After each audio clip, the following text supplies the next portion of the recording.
Stax is coming back to cEDH. It's been a few years, but the conditions in the meta are ripe for its return.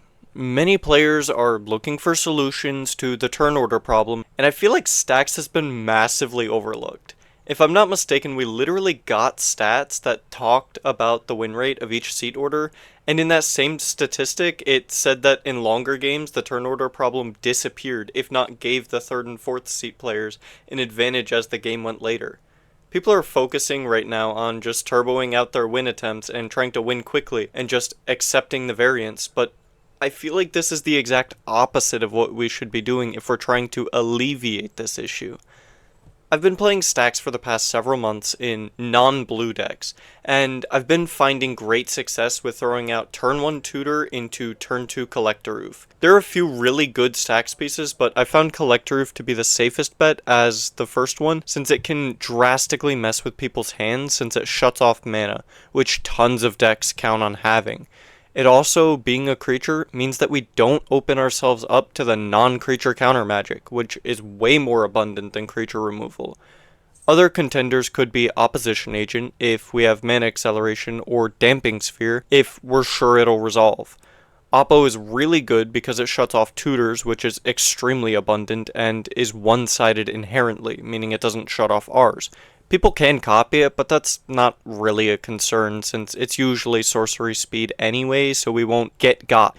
Damping Sphere is absolutely amazing right now because it shuts off Gradle decks, which are proving to be their own strategy by themselves right now with things like Rogthras, and it stops storm strategies like Underworld Breach lines, Ral, Atali, etc. If you're in white, things change yet again, because we get access to Rule of Law effects, and those are actually just amazing.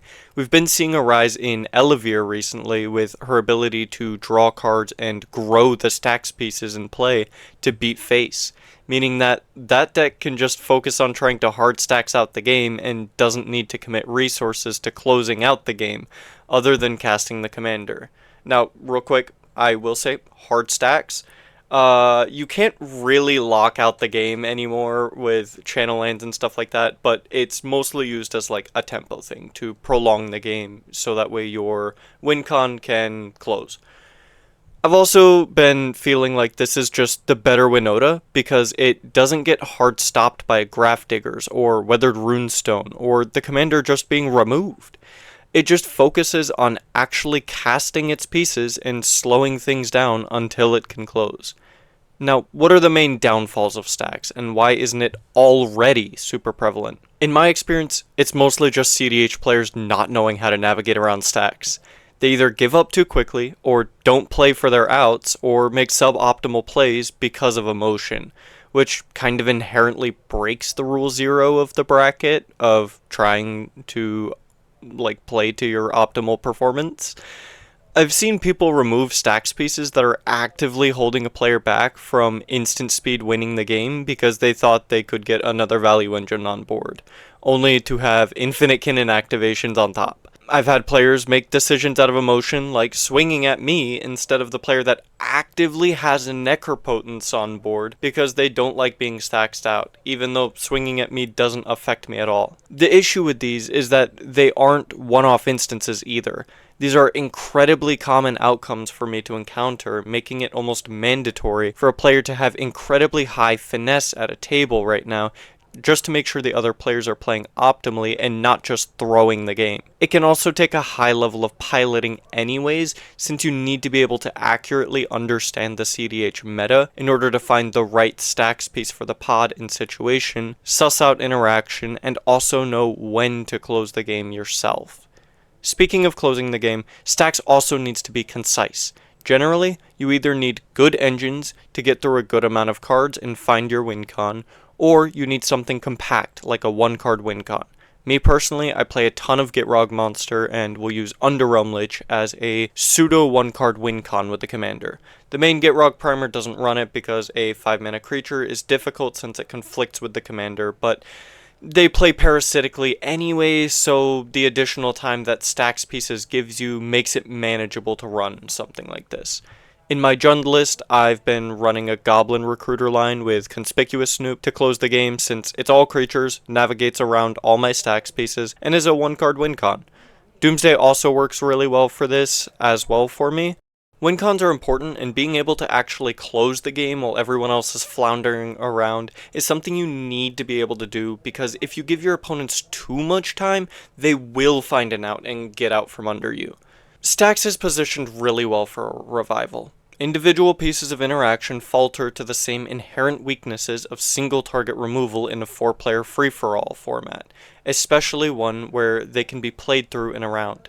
Stax pieces are good because they can stop the turbo decks from winning and then also heavily slow down, if not neuter, the control and mid-range decks, letting you have free reign, basically like floodgates in Yu-Gi-Oh, right? It can also lead to weird dynamics where, due to everyone still trying to progress their game plans and being able to present instant wins as soon as the Stax piece is removed, myself having to be the last person killed, otherwise the other players will win, which most cEDH players immediately may discount as something that doesn't come up often, since most win cons just end the game outright. But if a Stax deck performs well, it for certain can lead to a grind fest with something silly like a Flip the Tali swinging in, or a 2020 Orc army.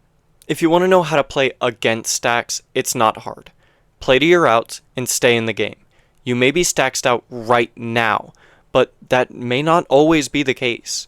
If you go to remove a Stax piece that is holding back other players as well, only do so if you're either pushing for a win before the other players can take advantage of the Stax piece being gone, or you have enough controlling power to keep the other decks from winning yourself.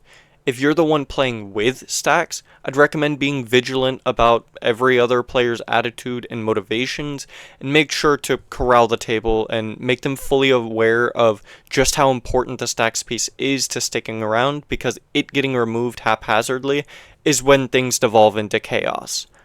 The current cEDH consensus is that Stax just king makes and changes who wins the game from one player to another, and it's hardly ever the Stax player that actually wins themselves.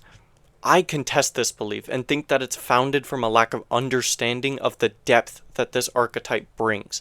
I personally believe it's a vital part of the MTG metagame ecosystem, and while the different metas evolve with prominent strategies and back and forths, I think dismissing an entire option in rock, paper, scissors leaves a ton of nuance and depth on the table.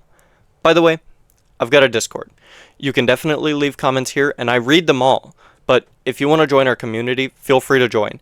It's free and you can change your mind anytime. As always, if you liked my video and think someone you know may benefit from watching it, consider sharing it with them, so we can all become better deck builders together.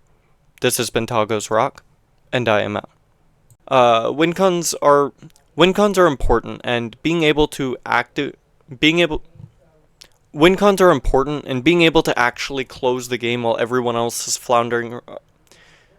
Win cons are important, and I contest this belief and think that it's founded from a lack of understanding of the depth of this